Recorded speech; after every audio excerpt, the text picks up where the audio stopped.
Carta de Efésios, capítulo 4.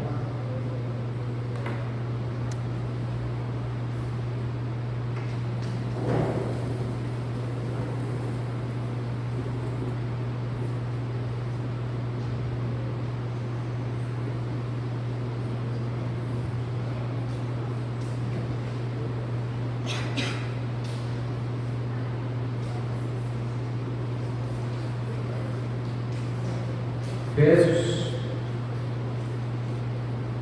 capítulo 4, a partir do verso 1 mesmo. Diz o texto da Sagrada Escritura: Rogo-vos, pois, eu, prisioneiro do Senhor, que andeis como é digno da vocação com que foste chamado, com toda a humildade, mansidão, com longanimidade, suportando-nos uns aos outros em amor, procurando guardar a unidade do Espírito pelo vínculo da paz. Há um só corpo, há um só Espírito, como também foste chamados em uma só esperança da vossa vocação, um só Senhor, uma só fé, um só batismo, um só Deus e Pai de todos, o qual é sobre todos, por todos e em todos vós. Mas a graça foi dada a cada um de nós, segundo a medida do dom de Cristo. Por isso diz: subindo ao alto, levou o cativo cativeiro e deu dons aos homens. Ora, isto ele subiu, senão que também antes tinha descido as partes mais baixas da terra. Aquele que desceu é também o mesmo que subiu acima de todos os céus para cumprir todas as coisas. E ele mesmo deu uns para apóstolos, outros para profetas, outros para evangelistas, outros para pastores e mestres, querendo o aperfeiçoamento dos santos para a obra do ministério, para a edificação do corpo de Cristo, até que todos cheguemos à unidade da fé e ao conhecimento do Filho de Deus, ao homem perfeito, à medida da estatura completa de Cristo, para que não sejamos mais como meninos inconstantes, levados em roda por todo vento de doutrina, pelo engano dos homens que com astúcia enganam fraudulosamente. Antes, seguindo a verdade e amor, cresçamos em tudo naquele que é o cabeça, Cristo, do qual todo o corpo bem ajustado e ligado pelo auxílio de todas as juntas, segundo a justa operação de cada parte, faz o aumento do corpo para a edificação em amor. Pai, te damos graças pela tua palavra. Como cremos, ela é parte viva, Deus, que pode nos transformar. O Evangelho, seja a nossa consciência, os nossos sentimentos, o nosso coração, afetando até mesmo o nosso comportamento, Deus. É isso que se refere ao arrependimento, Deus. Uma mudança completa do intelecto ao coração até as práticas, Senhor. Que a tua verdade seja penetrada no nosso coração essa manhã, ao ponto de mantermos a saúde espiritual do corpo de Cristo, o qual é o ponto-chave dessa reflexão. Nós te pedimos a tua graça sobre nós, para a compreensão, entendimento e aplicação da tua palavra nas nossas vidas, pelo nome santo de Jesus Cristo. Meus irmãos, como eu disse na mensagem anterior, a nossa intenção é construir uma linha de raciocínio que mostra para nós, apresenta para nós os desdobramentos do que se refere à salvação quando ela chega na nossa vida, atingindo o nosso intelecto, o nosso coração, os nossos sentimentos e passando pelo nosso comportamento. Então ela afeta todas as áreas, né? Desde o intelecto até os sentimentos, a nossa maneira de viver, as nossas relações, porque o Evangelho é um Evangelho integral, é um Evangelho que ocorre uma mudança no ser completo. E com base nisso nós falamos na última mensagem sobre os pontos-chave de uma igreja saudável, uma igreja sustentável, né? E nós estamos construindo junto, cooperando com o Senhor, na edificação dessa igreja que vai passar pelos séculos. Nós queremos e desejamos, esse é o nosso anseio, deixar um legado aos nossos filhos, se Cristo não voltar, ao ponto de que a igreja continue nas suas bases, no seu Evangelho, amando a palavra, apaixonada por Jesus.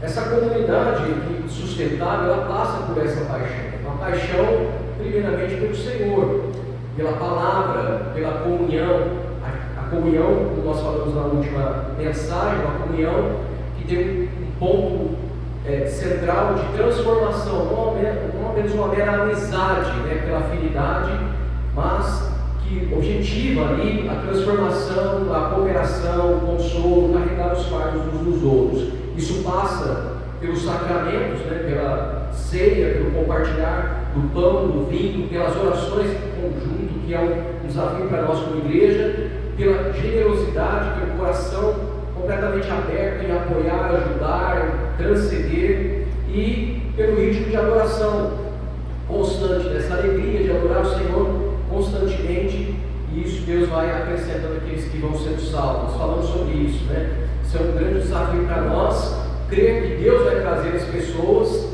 independente da nossa estratégia de marketing instagramável. Então, o nosso foco hoje, baseado em tudo isso que nós temos construído ao longo desse ano, no qual eu tenho me debruçado para trazer essa linha de raciocínio, é enxergar através desse texto de Paulo, de Efésios, né, principalmente no capítulo 4, como que o corpo de Cristo derramado ali sobre, onde o Espírito Santo derrama os seus dons e levanta os seus líderes, podem levar a edificação do corpo, à medida que esse corpo se torna um corpo saudável.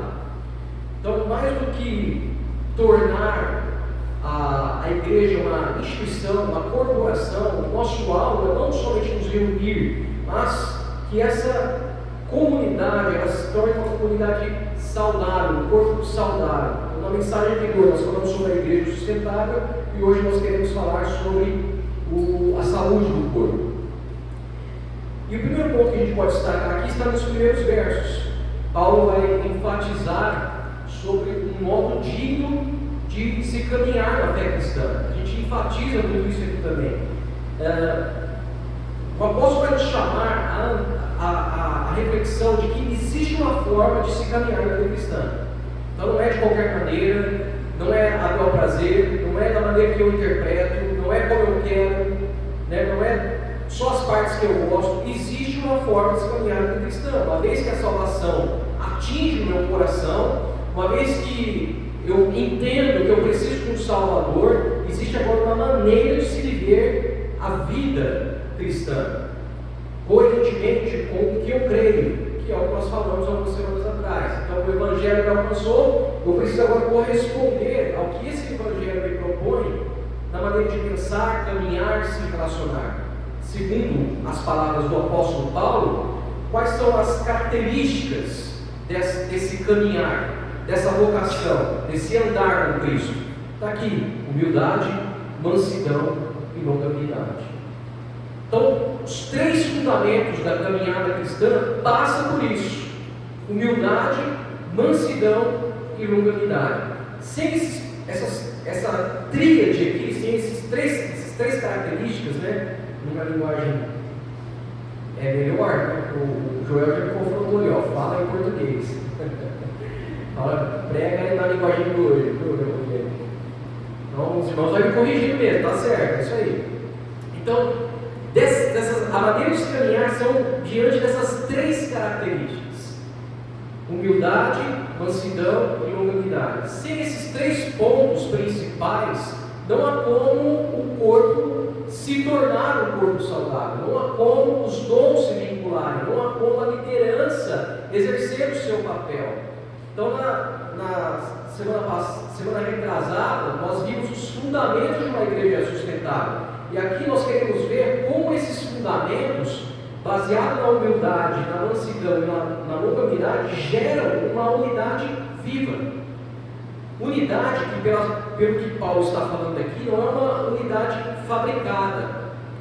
Então, às vezes a gente fica orando por unidade, mas nós nem deveríamos orar por unidade, porque a unidade já foi derramada sobre o nosso coração, uma vez que nós entendemos que precisamos caminhar em humildade, mansidão e longanimidade. Aliás, o apóstolo Paulo vai dizer que a unidade não tem que ser orada, fabricada, ela não tem que ser construída. Pelo contrário, ela tem que ser preservada. Se ela tem que ser preservada, é porque ela já existe. Essa unidade já foi derramada no nosso coração pelo Espírito Santo. É um presente do Espírito Santo, do qual nós não vamos construir agora, nós só vamos preservar. Mas isso só é possível mediante uma caminhada em humildade, mansidão e longanimidade. Então, entenda que unidade aqui, meus irmãos, não é uniformidade. Pelo contrário, é diversidade. Diversidade dos dons, das características, das personalidades. Pode ver que o Fernando ele veio de calça rosa, né? Eu já sou um pouco mais cinzento, como diz o Levi, né? Ele falou para mim, você está meio cinzento hoje. Eu estou cinzento, e o Fernando está de arco-íris, um mosaico, né? Então essa diversidade, né, é saudável para o corpo. Então a unidade não é uniformidade, mas é uma diversidade que está baseada em uma só fé, um só Espírito, uma só esperança, um só Senhor, um só batismo.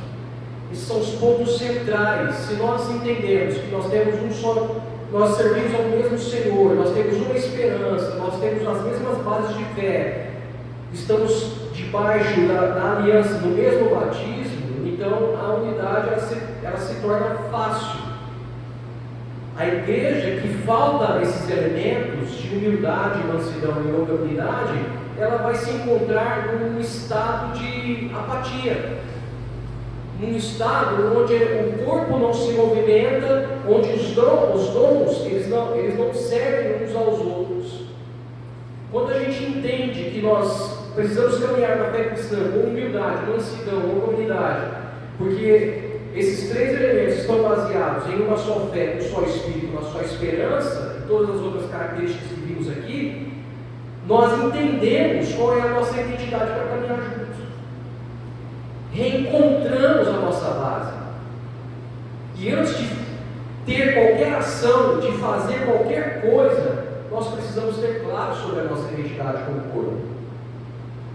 Por isso que o texto vai dizer que Cristo sobe aos céus, e quando ele sobe aos céus, ele derrama dons sobre o corpo.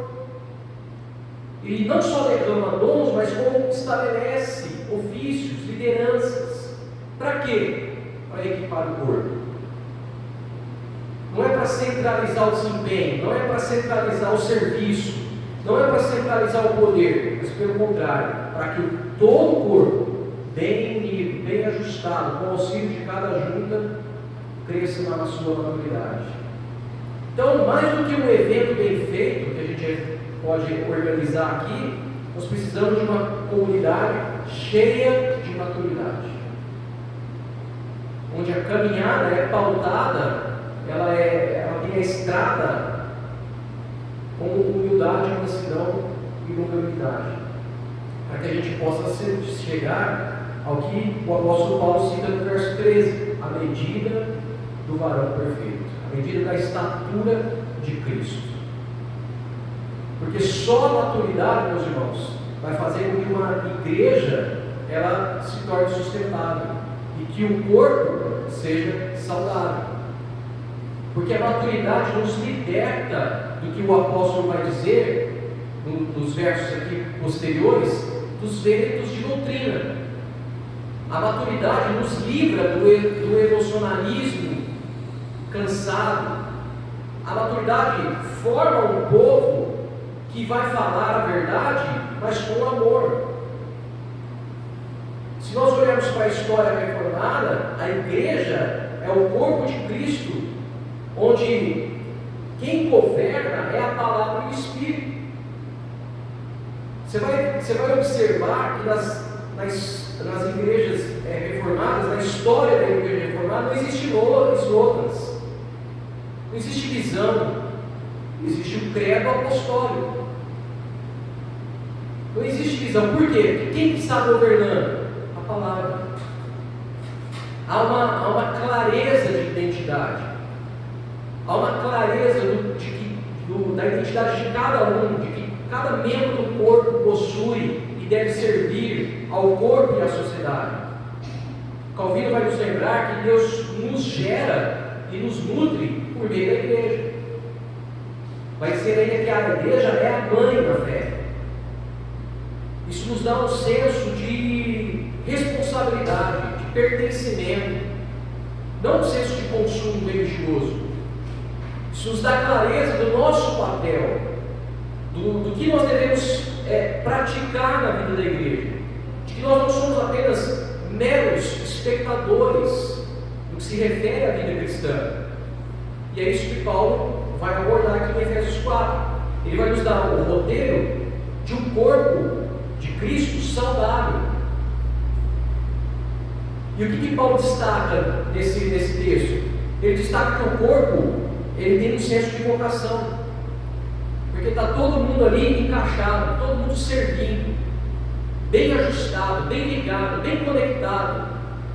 Paulo vai destacar que há aqui uma abundância de virtudes, porque Deus derramou dons sobre os homens, equipou, liderou, levantou líderes.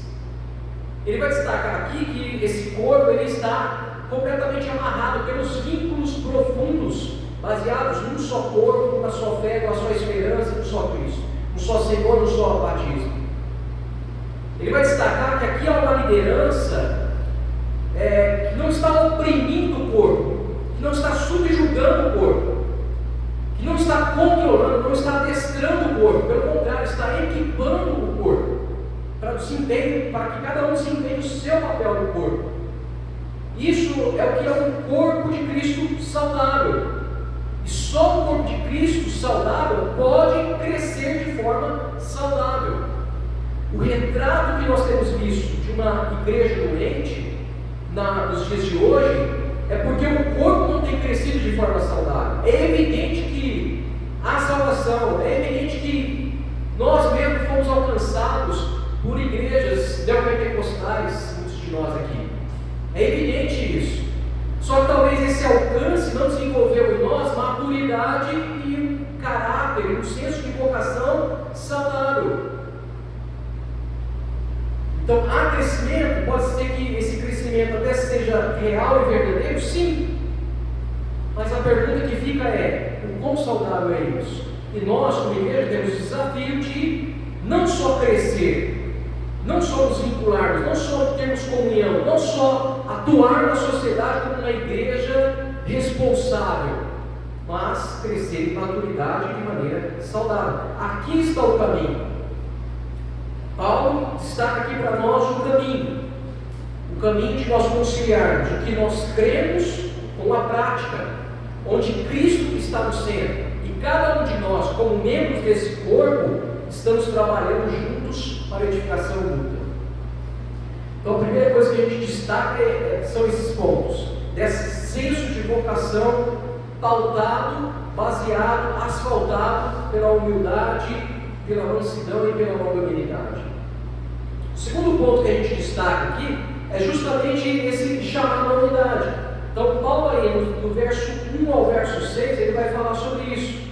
E ele começa a exortação da unidade, a preservar essa unidade essa que não é fabricada.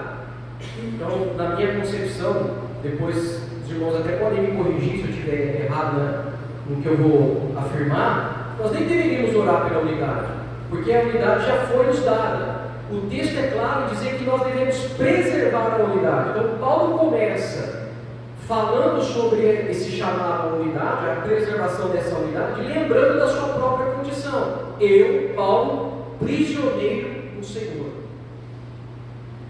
Quem não entende que é um prisioneiro do Senhor, jamais vai se autorresponsabilizar em preservar a unidade.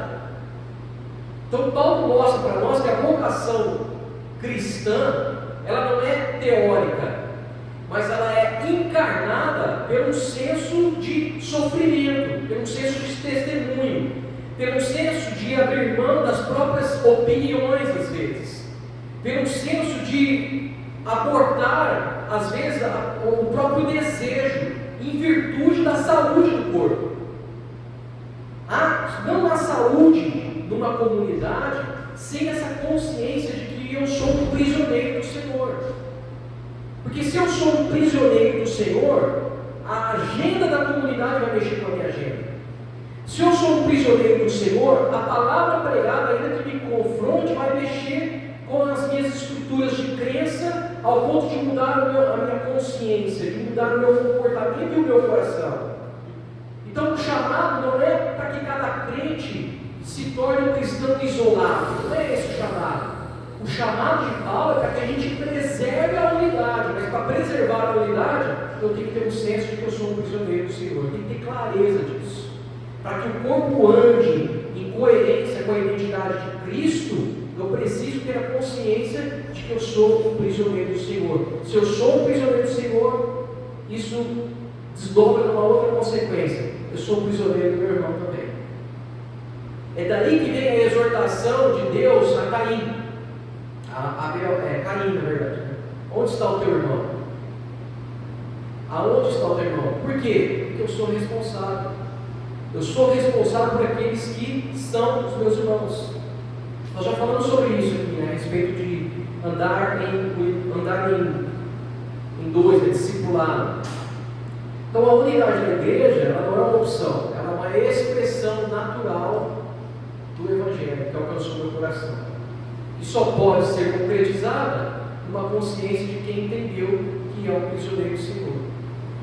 Por isso que Paulo vai destacar aqui as virtudes, né, da vocação: humildade, mansidão e humildade. Por quê? São marcas de quem está andando no Espírito. Não tem como eu andar com outra pessoa se eu não for humilde. Não tem como eu andar com outra pessoa se eu não adubar a mansidão do meu coração. Porque vai ter hora que eu quero enganar alguém. Sim ou não? É só eu que faço isso. Tem hora que eu quero matar um. Tem ovelha que você quer. Né, pastor? Mas eu só não faço isso porque cada mansidão, longanimidade.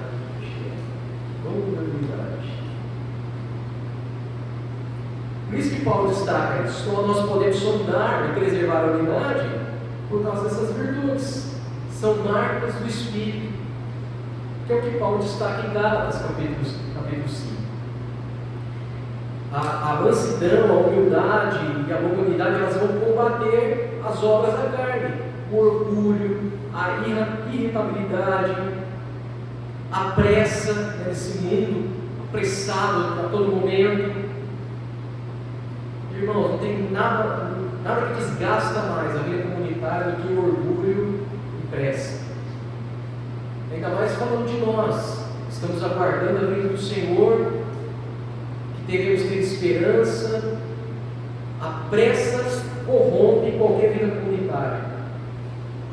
Lutero vai dizer que a humildade, ela é o manto de todos os cristãos, que só ela pode preservar a vida da igreja.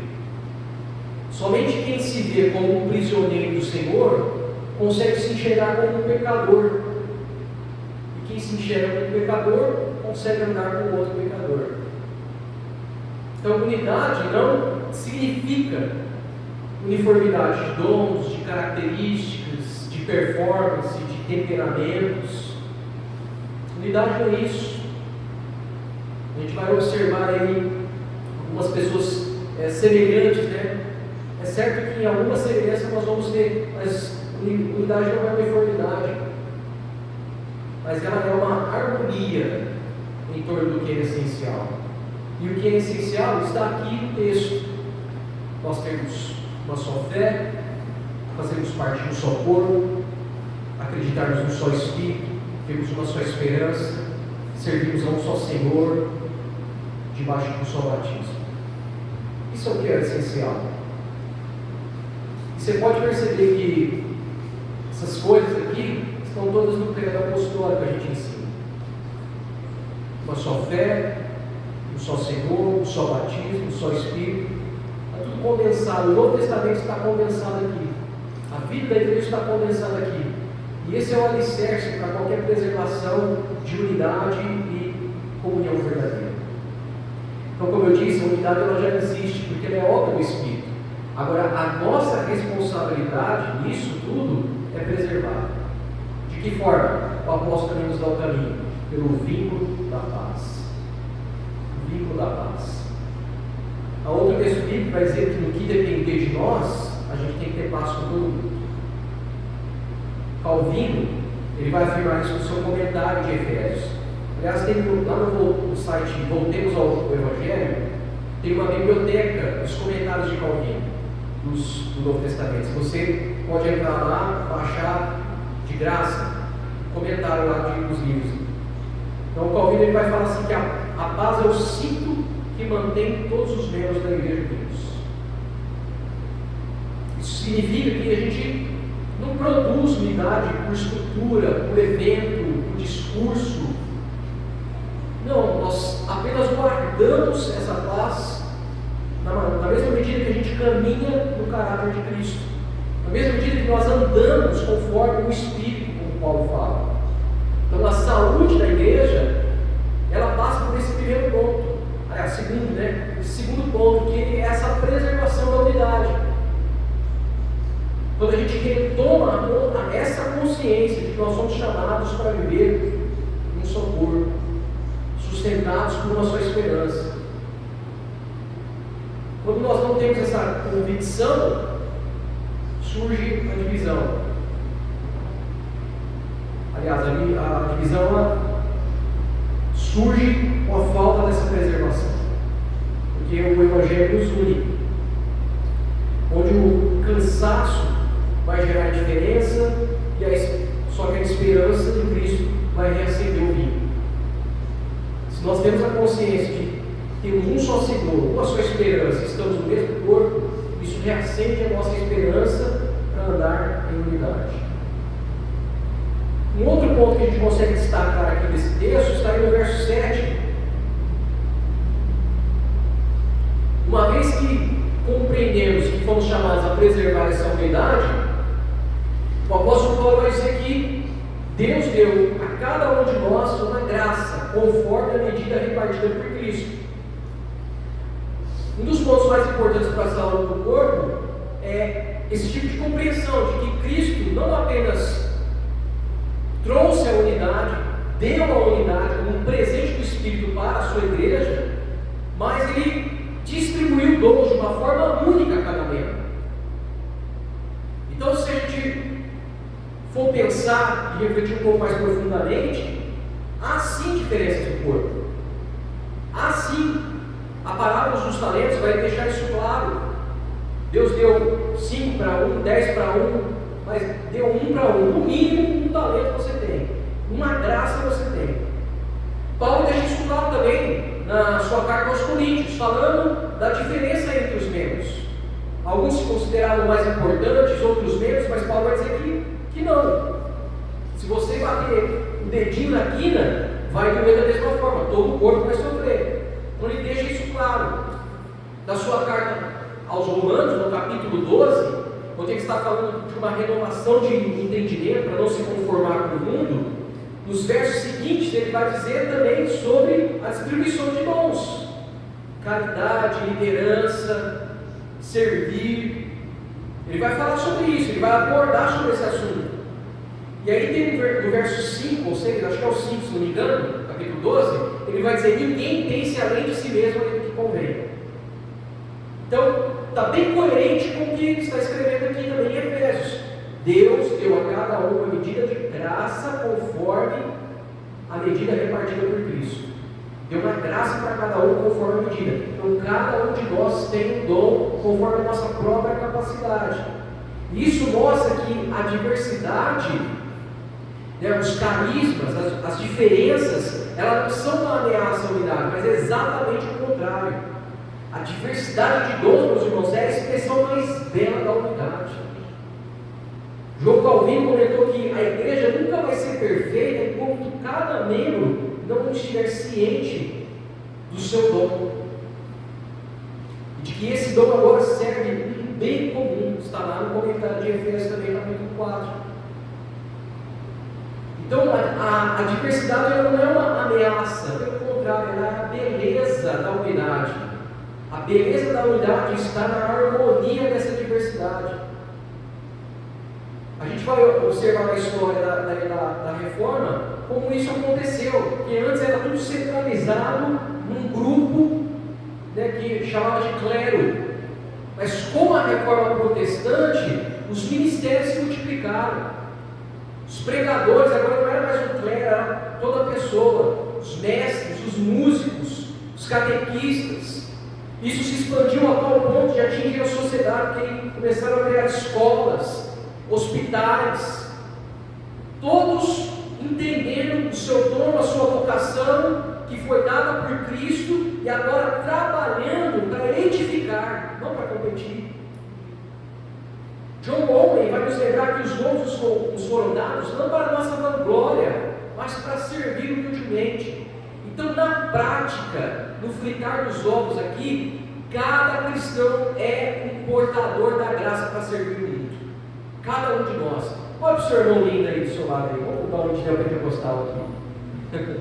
Esse irmão tem um dom. Fala para ele, você tem um dom. Há uma graça sobre nós, cada um de nós, o corpo, do mais novo convertido ao mais velho. Cada um de nós foi capacitado com dom para servir ao corpo de Cristo e ao mundo no qual nós estamos inseridos. Numa igreja saudável, num corpo saudável, nós repartimos isso incansavelmente. Num corpo saudável, não há uma consciência de cristão de arquibancada. Não, todo mundo desce para o play, filho. Todo mundo desce para o jogo. É caminhando ao lado um do outro.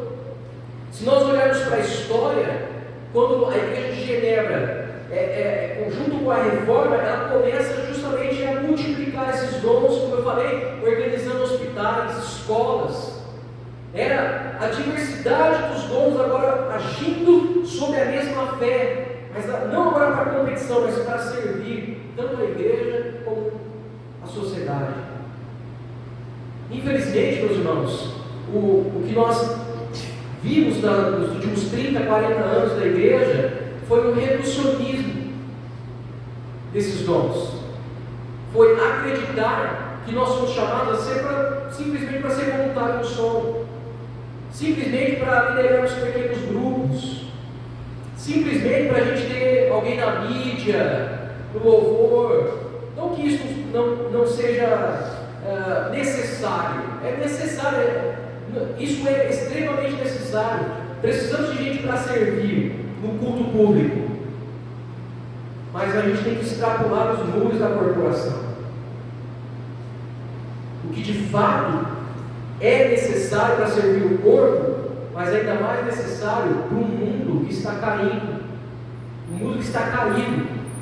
Esse é o desafio que Jesus nos dá no mandato cultural. É unirmos aqui a nossa fé, é unirmos a nossa esperança, é nos unirmos debaixo de um mesmo batismo, para usarmos os nossos dons e edificarmos o corpo de Cristo e o mundo. Um ótimo exemplo disso, nos nossos dias contemporâneos, que eu acredito estar acontecendo, é o exemplo do Nicolas Ferreira, deputado federal, que é cristão, tem os seus valores, está lá lutando para inserir os valores do reino numa sociedade. Sofre perseguição, às vezes tem que se calar. Na medida do possível, ele está ali debatendo, trazendo consciência através do seu ofício, do seu dom, um bom debatedor, um carisma, muito rápido, muito inteligente. Não dá nem para conversar com ele assim. Rápido no raciocínio, um dom, um carisma.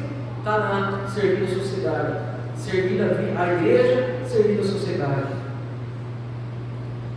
Então, a saúde do corpo, meus irmãos, que podemos aprender aqui com o apóstolo Paulo, ela não se mede pelo talento de poucos, mas ela é medida pela ativação do dom em todos.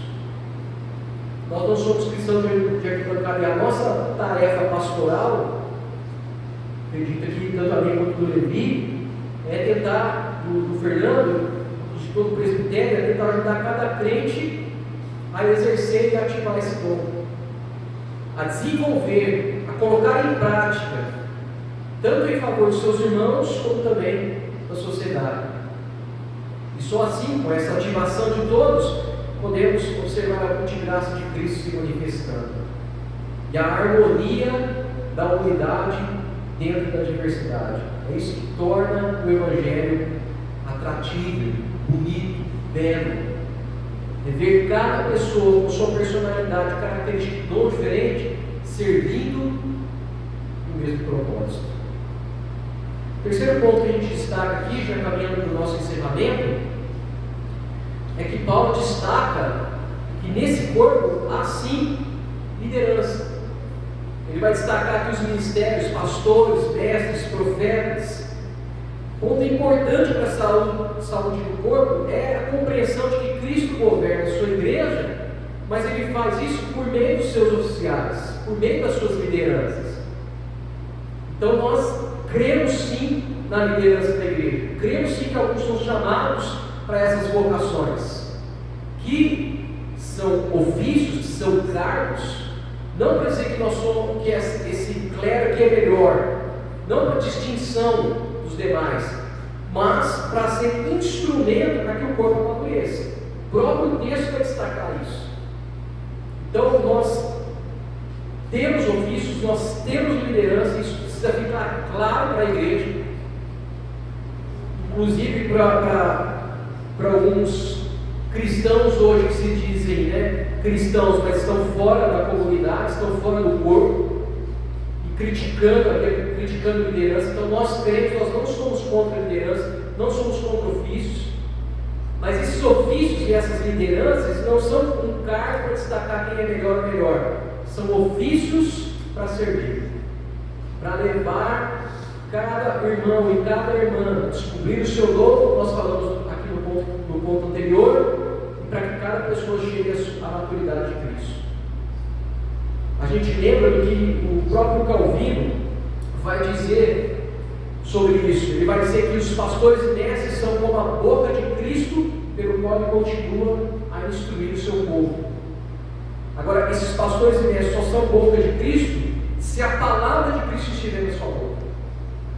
Se a palavra, se a verdade de Cristo estiver. A partir do momento que entrou uma ideologia, entrou uma distorção da palavra, já não são mais boca de Cristo. A liderança, ela está submissa a Cristo, assim como também está submissa ao corpo. Não é à toa que o apóstolo vai dizer que nós devemos nos exortar uns aos outros, que nós devemos nos corrigir uns aos outros, e a liderança não está isenta disso. Então a gente brinca até aqui, muitas vezes, o pastor ele brinca, se você ouvir alguma coisa contrária à Escritura, pode dar um pontapé no nosso peito, porque nós estamos submissos à palavra e ao corpo também. Então nós vamos ser corrigidos em alguns momentos. A reforma restaurou essa centralidade. Lutero ele devolveu ao corpo esse poder, substituindo ali as hierarquias que eram abusivas pelo ministério de todos os santos. Então, por isso que cada um de nós é responsável pelo desenvolvimento e amadurecimento da nossa fé, por conhecer a Cristo. O texto da Sagrada Escritura vai dizer: conhecer e prosseguir em conhecer. E é por isso que o texto bíblico também vai chamar a liderança, falar: vocês têm uma responsabilidade maior. Quem almeja o episcopado, obra excelente almeja, mas não se esqueça, vai ser cobrado de vocês no grau muito maior. Então, cuidado. A história da reforma Genebra, ela vai estruturar grupos ali de presbíteros, de diáconos, vai reconhecer que a igreja ela vai crescer por essa pluralidade de liderança. Então, cuidado com figuras emblemáticas e carismáticas, onde o rosto da igreja é o rosto do pastor. O único rosto que deve prevalecer na igreja é o rosto de Cristo. A única figura que deve ser imitada, espelhada, é a figura de Cristo. Se você vê isso da sua liderança, bem-aventurado você é. Se não vê, corra desse lugar. Observe a sua maneira de viver. Se você se parece mais com o seu líder, é errado. Você deveria se parecer com Cristo.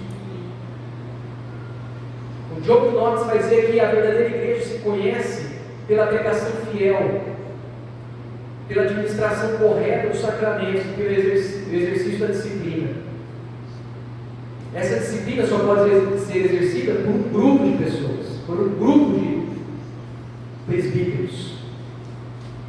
Ou seja, a liderança da igreja? Sim, mas essa liderança é equipada não para escravizar o povo, mas para equipar para a maturidade. Essa liderança é para servir e não para se perpetuar no poder. Olhando para o nosso contexto hoje, isso significa que essas lideranças, nós como líderes aqui, como igreja, temos que investir de forma intencional para levantar cada dia mais líderes treinados para servir. Uma comunidade que serve, não apenas uma comunidade que faz programas, que faz eventos, mas uma comunidade que serve. Isso é um corpo saudável. É gente que está multiplicando, gente humilde, mansa e longânima, que está servindo, que está aliviando necessidades, que está carregando fardos. Um dos pontos que me atraiu a antiga igreja, que eu fazia parte, era justamente esse, de servir. Só que em algum determinado momento se perdeu apenas para fazer mais líderes, não para fazer gente que serve. Então, eu cresci, né, a minha formação cristã, o meu desejo cristão era de servir. Uma vez que isso se perdeu na caminhada, ficou insustentável caminhar junto. Então, o nosso alvo como corpo de Cristo, para que a igreja se torne um corpo saudável, é formar santos maduros que estão servindo. Gente que não é levada por qualquer vento de doutrina. Gente que tem a capacidade de discernir por si próprio uma pregação bíblica, de uma pregação que contém heresia. Essa semana mesmo eu estava observando um pastor, né, afirmando com todas as palavras que Jesus é pecador. O cara afirmando que Jesus pecou. E aí tem gente lá acreditando em toda essa baboseira. Então, o nosso desejo, meus irmãos, e para que a igreja se torne sustentável, é que todos nós possamos ter essa capacidade de discernir uma heresia dessa. Possamos ser uma congregação pastoral, onde os mais velhos na fé discipulam os mais novos, ensinam os mais novos, como se nós estivéssemos num seminário cíclico dentro da comunidade, cada um ajudando o outro a compreender a Cristo e chegar mais próximo da maturidade em Cristo. É dessa forma que nós nos tornamos reprodutivos, saudáveis. É dessa maneira que nós experimentamos um crescimento não só numérico, mas como um crescimento em profundidade, não apenas números, mas saudável. Esse é o objetivo do apóstolo Paulo. E a gente encerra aqui, no verso 14 e 15, para que não sejais mais como meninos. Então, se você é novo na fé, o seu alvo é chegar a ser um homem, à medida da estatura de Cristo. E como que isso é feito? Onde cada um está cooperando com o outro, onde cada um está servindo um ao outro, onde cada um com o seu dom está equipando um ao outro, está seguindo e conhecendo a Cristo. E Paulo vai dizer: seguindo a verdade, cresçamos em tudo. O resultado de ter uma comunidade que está buscando não só preservar a comunidade, que está buscando que cada membro dessa comunidade compreenda o seu dom e escolha servir de acordo com o seu dom, não ser somente um espectador. O resultado de ter uma comunidade onde a liderança ela é plural, está ali não para escravizar, mas para ajudar no crescimento espiritual, é que o corpo vai chegar nessa maturidade. A gente vê Paulo fazendo aqui um contraste, uma diferença entre a instabilidade da infância espiritual com a firmeza dessa maturidade em Cristo. E o que ele nos mostra no texto é que o que é ser imaturo? Ser imaturo é você acreditar em qualquer coisa, é você ouvir uma asneira e só porque o cara tem o título de pastor ou a pessoa está ali em nome de Deus, você não passa a avaliar isso. É ser levado por qualquer vento de doutrinas, ser levado por qualquer novidade. E o que o apóstolo Paulo diz que é maturidade? Maturidade é permanecer enraizado na verdade, em amor, e estar crescendo a cada dia. John Owen vai ensinar que a santificação é essa obra dupla, onde a gente está sendo santificado pelo Espírito, mas ao mesmo tempo está mortificando o pecado. Então, à medida que o Espírito vai trazendo clareza, eu também vou me submeter a essa clareza e fazendo morrer a minha natureza pecaminosa. Vai ser isso no livro, a mortificação do pecado. Jonathan Edwards, a gente estava até comentando aqui antes do culto, sobre uma pregação dele, ele vai destacar nos afetos religiosos que o amor é que ordena todos os nossos outros amores. Então, maturidade não é acúmulo de conhecimento. Maturidade se deságua numa vida que está buscando a verdade em amor, que é o que o apóstolo Paulo falou aqui. Nós estamos sendo transformados, mas essa transformação não é uma coisa escravizadora, é uma resposta do meu amor a Cristo, é uma resposta desse ordenamento, desse amor que foi derramado sobre o meu coração. Por isso que a gente tem que proteger a verdade, nós temos que guardar a verdade, nós temos que defender a fé cristã, as palavras de Juiz, justamente por causa desses ventos de doutrinas que vêm para desviar e corromper a verdade. Nós não sermos levados, nós não sermos estragados por isso. Uma das citações mais famosas de Abraham Kuyper é que não há um sentido da vida sobre o qual Cristo diga é meu. Então, o amor, a verdade, o corpo de Cristo deve crescer em todas as áreas. Essa maturidade deve atingir não só a vida da igreja, mas as nossas relações, o nosso trabalho, nossas famílias, a educação dos nossos filhos. Isso é crescer. E isso só pode acontecer com aquelas três características que falamos no início: humildade, mansidão e longanimidade. A saúde do corpo de Cristo ela é mais fácil identificada quando essa maturidade ocorre na vida da igreja. Quando nós estamos dispostos a abrir mão das nossas opiniões, quando nós ouvimos a palavra em amor, somos confrontados em amor, não com arrogância. Quando há paciência, quando os relacionamentos estão marcados por esse amor. Uma igreja madura, ela não vai se dividir por opiniões que são passageiras, mas ela vai se edificar mutuamente no amor. Porque, meus irmãos, as formas vão passar, as estratégias vão passar, o marketing vai passar, mas a palavra de Cristo não. Alguns meses atrás, mesmo nós tivemos uma divergência teológica em relação às crianças. E foi uma divergência assim, bem acalorada, com as crianças. Mas a forma passa. O que permanece? A palavra.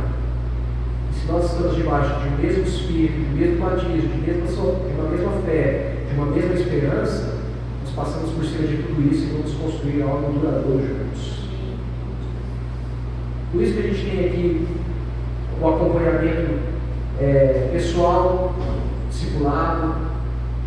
Nós temos que ensinando o credo, nós temos aqui a escola bíblica de manhã para as crianças, porque formas passam, mas a palavra não.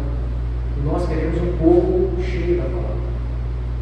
Porque é isso que traz saúde para o corpo e é o que vai fazer com que a igreja se torne sustentável ao longo dos anos.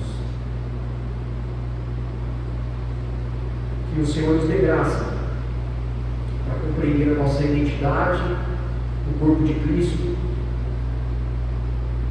para compreender esse dilema santo, né? Porque em Cristo a igreja já está unida, mas nós aqui precisamos ainda cultivar.